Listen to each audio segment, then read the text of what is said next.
जलगांव में शिवसेना ठाकरे गुट में आंतरिक कलह गहराती जा रही है। एरोंडल के प्रमुख पदाधिकारी भाजपा में शामिल हो गए, जिससे पार्टी को बड़ा झटका लगा है। जिला संगठक गजानन मालपुरे ने भी पद से इस्तीफा दे दिया है। जलगांव में शिवसेना ठाकरे गुट के भीतर आंतरिक कलह खुलकर सामने आए। एरोंडल में पार्टी के प्रमुख पदाधिकारी भाजपा में शामिल हो गए, जिससे ठाकरे गुट को बड़ा झटका लगा है। इसके बाद जिला संगठक गजानन मालपुरे ने भी अपने पद से इस्तीफा दे दिया। इस पूरे विवाद की जड़ से संचार प्रमुख संजय सावंत के खिलाफ लगे गंभीर आरोप बताए जा रहे हैं। इससे पहले भी कई नेता संजय सावंत पर आरोप लगाकर पार्टी छोड़ चुके हैं। इस बार मालपुरे और व्यवसायी खूबचंद साहित्य ने भी उन पर सवाल उठाए हैं। आणि आपण स्वतः माझ्याबरोबर फिरलात। मी जळगाव जिल्ह्यातल्या प्रत्येक तालुक्यात प्रत्येक गावात गेलेलो आणि तुम्ही त्याचे साक्षीदार आहात। मग गावागावात गेल्यानंतर तिथून शिवसैनिकांना भेटलोय, लोकांना भेटलोय। मग कसं म्हणता येईल की बाबा हॉटेलमधनं बक्षीस आलं होतं?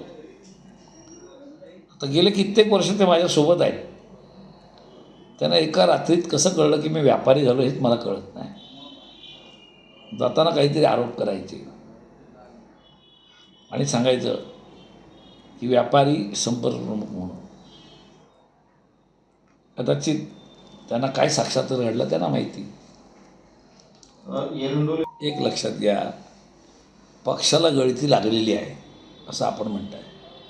गळती लागलं म्हणजे नक्की काय झालं? जे आज तुम्ही गेले म्हणून सांगता, त्यांनी या जळगाव जिल्ह्यामध्ये कुठला गड असं राखून ठेवला आहे की ज्याच्यामुळे पक्षाला नुकसान होणार आहे? कुठल्या निवडणुकीमध्ये त्यांनी लीड घेऊन तो शिवसेनेचा बालेकिल्ला राखून ठेवला आहे? मी कोणाचं नाव घेणार नाही,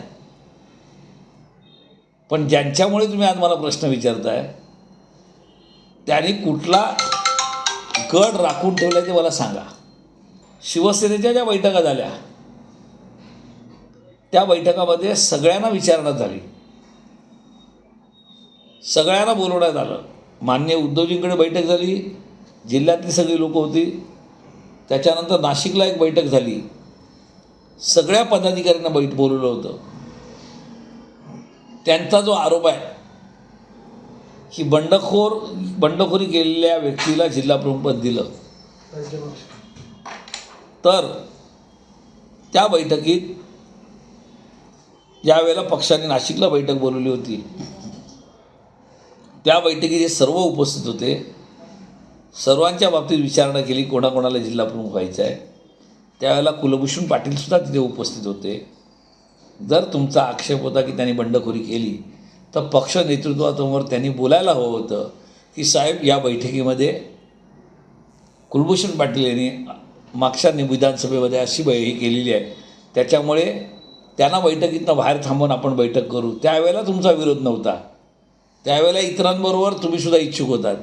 आणि मग पक्ष नेतृत्वाने जर एखादी घोषणा केली, त्यांना हे केलं, त्यावेळेला तुमचा आक्षेप कसा असू शकतो? तुमचा आक्षेप तर पूर्वी होता म्हणून तुम्हाला जिल्हा प्रमुख पद मिळालं नाही म्हणून तुमची नाराजी आहे ती।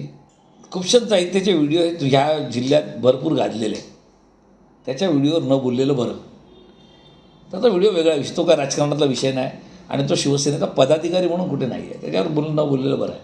ह्या इथे एखादा पदाधिकारी नियुक्त करताना संपूर्ण महाराष्ट्रात जी पद्धत नसेल ती पद्धत इथे आहे की एक पदाधिकारी जाहीर करत असेल तर त्याच्यावरती जिल्हा प्रमुख, तालुका प्रमुख, उपजिल्हा प्रमुख सोबत त्या विधानसभेचा संपर्क प्रमुख जो असेल या चौघांची स्वाक्षरी असल्यानंतर त्या पदाधिकारीची नियुक्ती होते।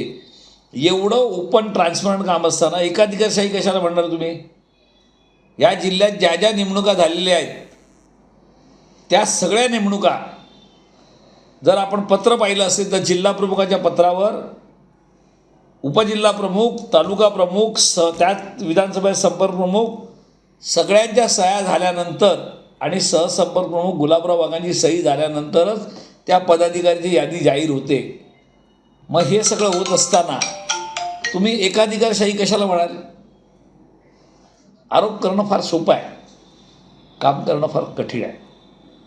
अशा परिस्थितीत काम करणं आणि त्याच्यानंतर आरोपाला घाबरून आपल्याला चालणार नाही।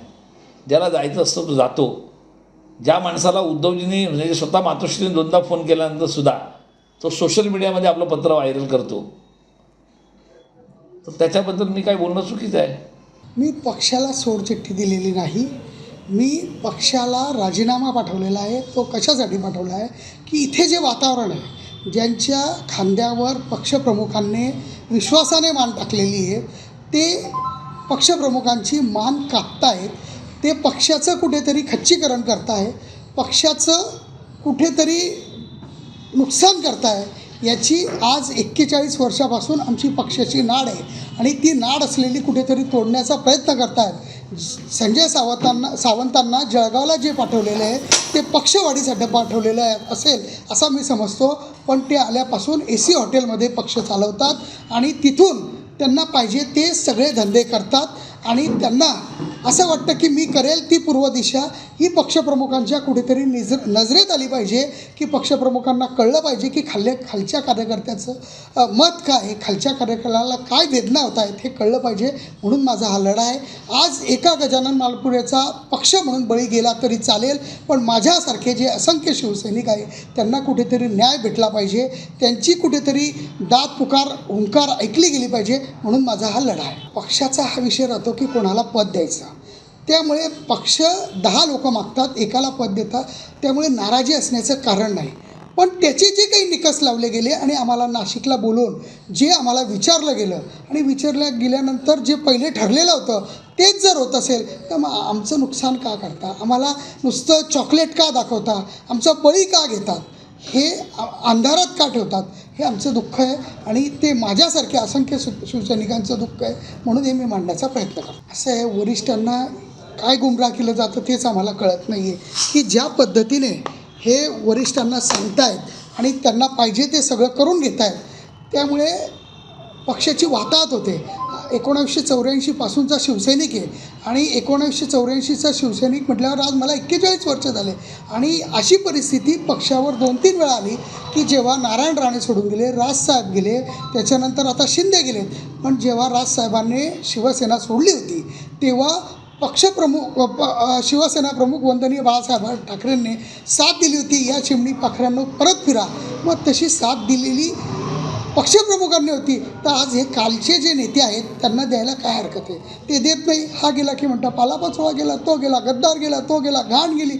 अरे पण तुम्ही असं बोलून जो कुंपणावर शिवसैनिक बिचारा बसलेला आहे त्याला तुम्ही सांगता तू निघ, आत्ताच निघ, चालता हो. ही कुठली पद्धत आहे? ही संघटना चालवायची पद्धत आहे का? हे दुःख आहे.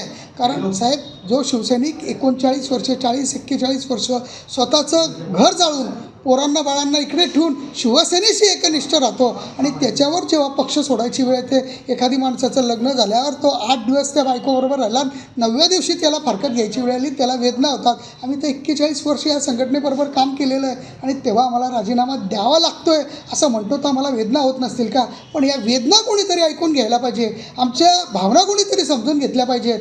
आणि माझा जरी बळी गेला तरी चालेल, पण माझ्यासारख्या असंख्य शिवसैनिकांना न्याय भेटला पाहिजे, त्यांचं कोणीतरी म्हणणं ऐकलं पाहिजे, हीच माझी मागणी आहे. गद्दारों को पद देना माँ बगलामुखी माता का मुझे वरदान है. गद्दारों को देते हो पद, तुम्हारी आज दिख गई न हद. जब 7 साल से मेरे होटल में आते थे, पीए के लिए एक रूम होना, कार्यकर्ता के लिए दूसरा रूम होना, पत्रकार आ गए तो तीसरा रूम होना. तो आज खुद के लिए चौथा रूम होना. तो आज रॉयल पैलेस में आपने 4 रूम क्यों नहीं बुक किए? क्या कार्यकर्ता मर गए? क्या आपके पीए सड़ गए? गद्दार आपने कुलभूषण को जो लिया ना इस शहर में, इसके लिए मुझे नफरत आ गई है ऐसी शिवसेना से. जब ऐसे गद्दारों को तुम लेते हो, कुलभूषण जैसे लोगों को, तो हम जैसे लोगों ने आपसे रहना ही क्यों?